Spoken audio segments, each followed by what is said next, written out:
Tomato নিলাম 130 টাকা KG, আর কাঁচামরিচ নিলাম 100 টাকা। আমি ঢেঁড়স নিয়েছি 30 টাকা কেজি, পটল 30 টাকা, আর এটা বলো হয়তো বা সিসিঙ্গা বলে নাকি, ঝিঙ্গা বল, এটা 30 টাকা কেজি নিয়েছি। আগে ছিল এগুলো অনেক দাম বেশি, এখন অনেক কম। আশা রাখি সামনে আরও কমে যাবে যদি আমরা সঠিকভাবে দেশ পরিচালনা করি, সুন্দরভাবে সবাই সুন্দরভাবে মেনে চলি, তাহলে আমাদের দাম আর কমে যাবে।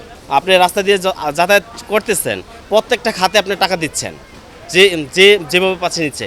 এখন কিন্তু ওটা চলতেছে না, এখন একটা নিয়ম শৃঙ্খলাভাবে আসতেছে। এখন ফসলের সিজন, ইনশাল্লাহ আরও নতুন সিজন আসতেছে। নতুন সিজন আসলে আরও দাম কমে যাবে। সব তরকারি আপনার যায় 30 টাকা 40 টাকা এই হারের তরকারি থাকবে। এতদিন আপনার গাড়ি ঘোড়া ঠিক মতো আসতে পারে নাই।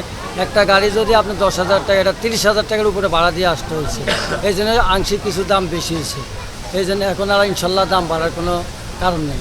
দাম মনে আগের থেকে একটু কম মনে হচ্ছে, কারণ এখন তো রাস্তাঘাট খালি, পুলিশ নাই, চাঁদাবাজি নাই, তারপর ক্রেতাও কম, এই জন্য মনে হয় একটু কম মনে হচ্ছে।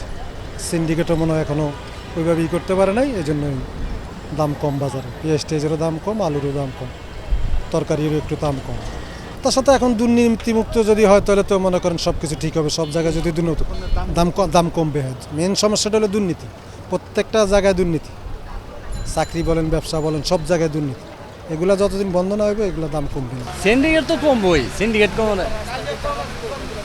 হ্যাঁ, কমে গেছে, ওইটা কমছে।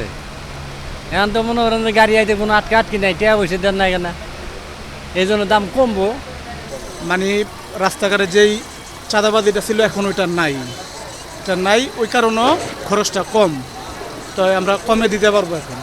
তো আগে 200 টাকা বিক্রি করতে পারতাম, এখন 190 টাকা বিক্রি করতে পারবো। আদার দামটা হলো 250 থেকে 60 টাকা, আর আগে ছিল 80 টাকা 90 টাকা, 280 থেকে 90 টাকা ছিল, এখন 50 থেকে 60 টাকা 200। দাম আগের চেয়ে কমই আছে। আগে আমরা এই গন্ডগোলের আগে আমরা এই মাছ 1800 1900 এরম বেচছি, মানে বর্তমানে কাস্টমারও কম, মাছও কম, ওই হিসাবে আমরা বেচতেছি 1500 টাকা 1600 টাকা কেজি। আশা করা যাচ্ছে যে সহসাই আমরা স্বাভাবিক অবস্থায়, আগের অবস্থায় ফিরে আসতে পারবো ইনশাআল্লাহ। যাতে সকলের ক্রয় ক্ষমতার মধ্যে যাতে সব জিনিসপত্রের দাম আসে, আমরা আশা করছি সেটা হবে। দাম 2 দিন আগে একটু বেশি ছিল, আজকে একটু কমছে। কালকে কেজি কিনছি 291 টাকা, আজকে বেশি 180 টাকা কেজি, 10 টাকা করে লস দিতেছে আজকে।